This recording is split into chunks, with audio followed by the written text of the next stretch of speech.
News in 5. News and developments making headlines around the world in 5 minutes. World News in 5. Here on Radyo Pilipinas Worldwide.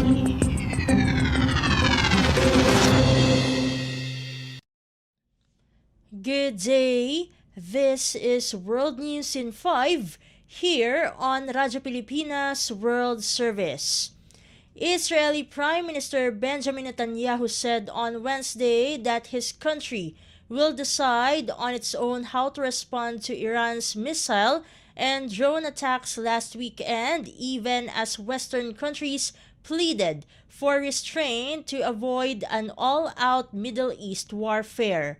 The United States, European Union, and the G7 group of industrialized nations all announced plans to consider tighter sanctions on Iran, a move aimed at supporting Israel and at the same time persuading it to rein in its intention to retaliate against Tehran. Netanyahu met with British Foreign Minister David Cameron and his German counterpart Annalena Baerbock, who both traveled to Israel as part of a Western attempt to keep the Israel-Iran confrontation from escalating further on top of the Israeli war against Hamas militants in Gaza, which is now in its 7th month. Netanyahu's office said the Israeli Prime Minister thanked Cameron and Baerbock for their support while telling them that Israel will make its own decisions in defending itself from Iran. Meanwhile, Iranian President Ebrahim Raisi warned against Israel retaliating, saying Iran would follow with a massive and harsh response. World News in 5. Here on Radyo Pilipinas Worldwide. In other news overseas, nearly 1 billion Indians will be eligible to start voting on Friday in the world's biggest election, in which Prime Minister Narendra Modi is seeking a third term in office. Modi's Hindu nationalist Bharatiya Janata Party, or BJP, is pitted against an opposition alliance led by the Congress Party that was formed to put up a united challenge to the powerful leader who is widely seen as the front-runner. Modi has highlighted economic growth and welfare measures for the poor as his biggest achievements. At election rallies, he exhorts huge crowds to vote for him to ensure that he can continue the momentum and make India a developed country by 2047.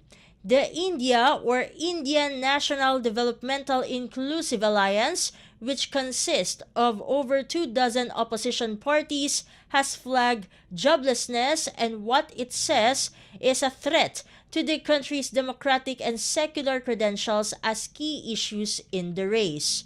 It accuses the pro-Hindu leader of polarizing the country along religious lines and weakening opposition ranks with corruption probes by federal investigative agencies. World News in 5. Here on Radyo Pilipinas Worldwide. And news from the Philippine Foreign Service Post, close to 40 Filipino health professionals received training in telemedicine and psychosocial care in India in March and April under a Trilateral Development Partnership, or TRIDEP, program implemented by the US and Indian governments with the Philippines. From the 18th to the 22nd of March, a delegation of 20 Filipinos underwent a training program on responding to psychosocial support and mental health services in disaster management, organized by the National Institute of Mental Health and Neurosciences in Bangalore, Karnataka State. A few weeks later, from the 8th to the 11th of April, another 19 Filipinos underwent telemedicine training hosted by the Center for Development of Advanced Computing.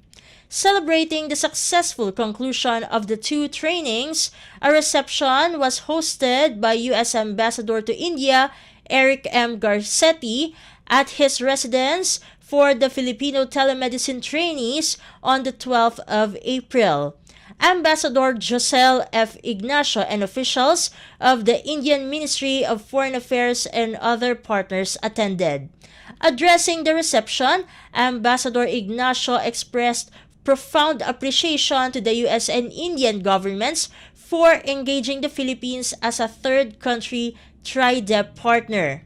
Citing the particular disaster vulnerabilities of the Philippines, he underscored the value of the training and enhancing local capacity to address critical aspects of disaster risk management and meeting newer imperatives. World News in 5. Here on Radyo Pilipinas Worldwide.